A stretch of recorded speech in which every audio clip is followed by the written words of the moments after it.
Watch how Rupert Lowe unleashed a fiery challenge inside a tense parliamentary committee hearing, demanding actions, not words, from officials at the Ministry of Defence. The confrontation followed a damning report from the National Audit Office suggesting fraud may not be treated as a major risk inside the department. Lowe didn't hold back, warning that taxpayers deserve accountability and that those who defraud the system must fear real consequences, including prison. Before we continue, please take a moment to like this video and subscribe to Britain Daily. It's completely free and it helps us keep bringing you the hard-hitting stories that matter. Let's watch this explosive clip. Fair enough. Thank you very much. Rupert Lowe, please. Thank you, Geoffrey. I think my question is to Simon. So I read again in the MOD report, and I'd just like some clarity on this, and it says the MOD told us fraud defence and the police have been working jointly on a new investigative model for fraud and economic crime, and this is the key word, which could include joining police and fraud defence case management systems. Is it going to, or is it still a possibility, which this sort of suggests?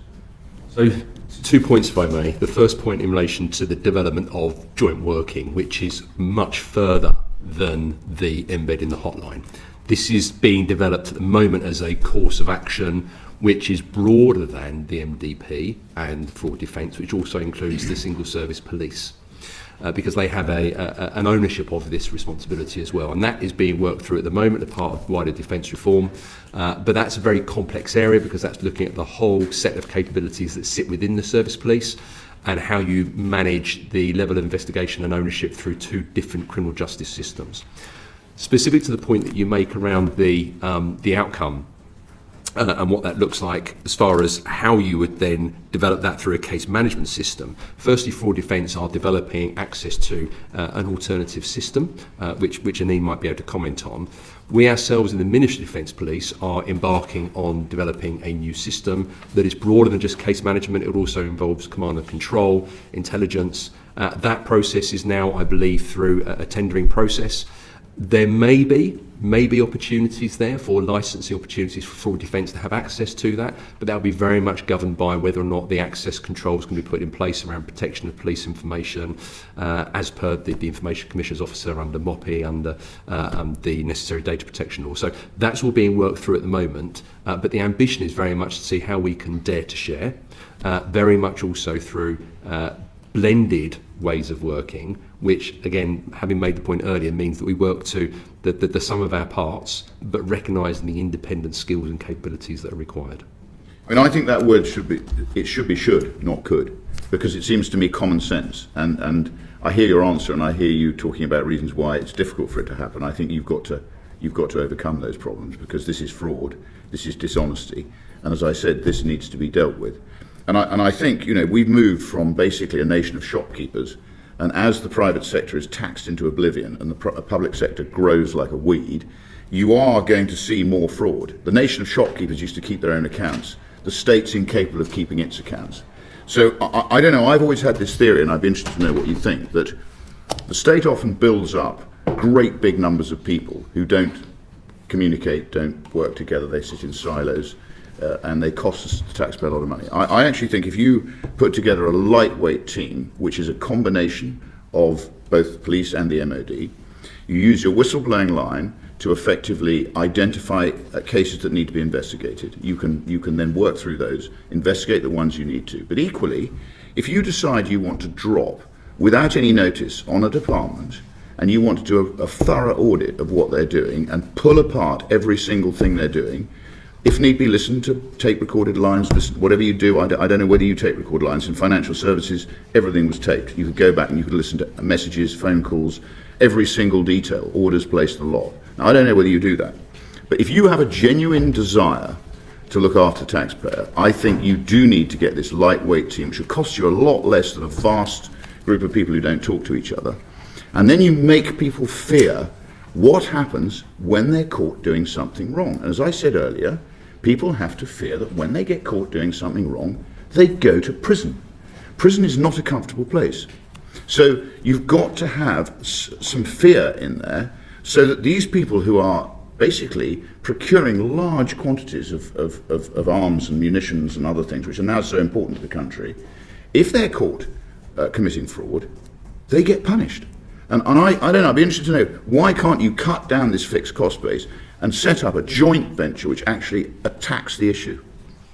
I think just a couple of points there. The first is that I wholeheartedly agree there is an absolute moral, ethical, financial imperative to get to a point where we are reducing down the risk of fraud in the organisation for those reasons, but also from a security perspective as well. Secondly, how we do that, we've already embarked on that journey on looking at how we can work better together.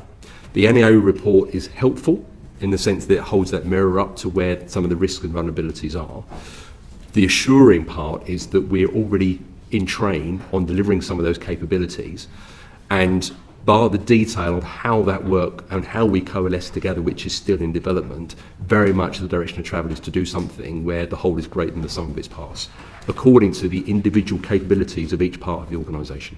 Well, when you've sort of machinated long enough, Geoffrey, I think we need a report on exactly what. So is this could going to become a should? Are we going to be given all sorts of complex reasons why you can't make it a should? The NAO's report, if I had a report like that on my department, I would be very worried, and I would actually be having all the drains up. So can we have a report on what, and you tell me it's still in flux, it's still not decided, it's still not done.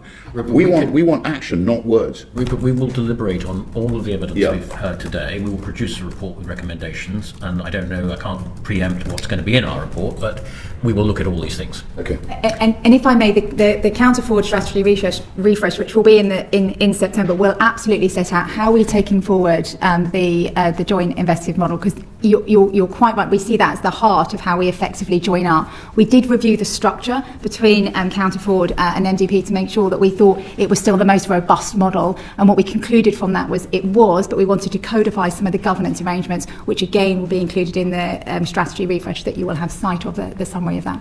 I'd rather watch what the hands are saying than what the hands are doing rather than the mouth is saying, actually. I mean, that's what we want to see, I think, as a committee. We want to see some action. What you've just watched was more than a routine committee exchange. It was a powerful moment where serious questions were raised about accountability, transparency, and the protection of taxpayer money.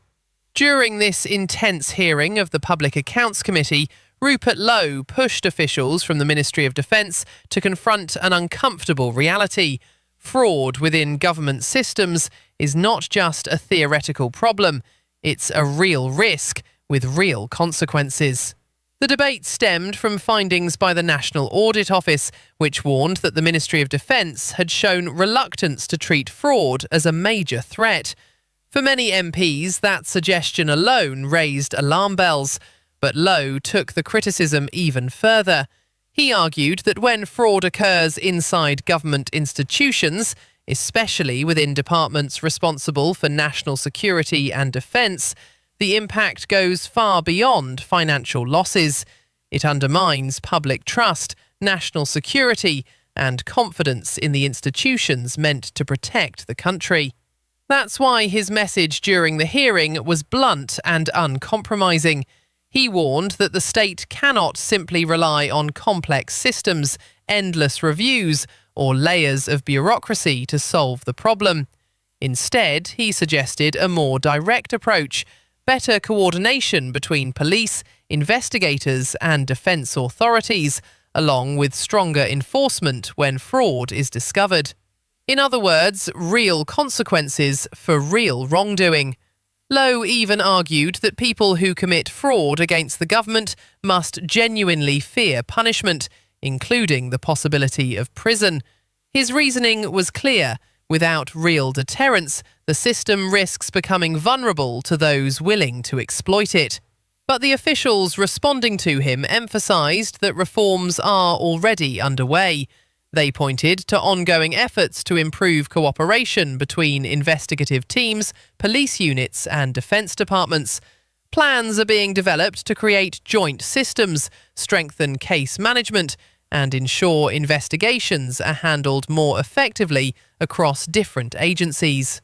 However, as the exchange showed, MPs remain sceptical about how quickly these reforms will actually deliver results.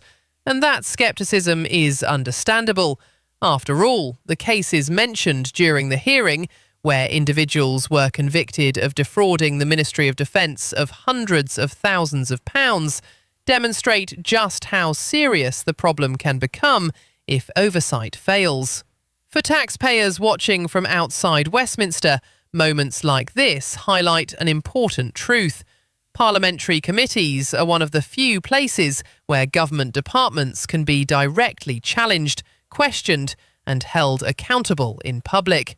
These hearings may not always make front-page headlines, but they often reveal some of the most important debates about how public money is spent and how government institutions operate. And as this fiery exchange shows, the pressure on departments like the Ministry of Defence to tighten oversight and prevent fraud is only likely to grow. The message from the committee today was simple but powerful. The public doesn't just want promises, they want results. If you want to keep following the most dramatic debates and confrontations from Westminster, make sure you stay connected.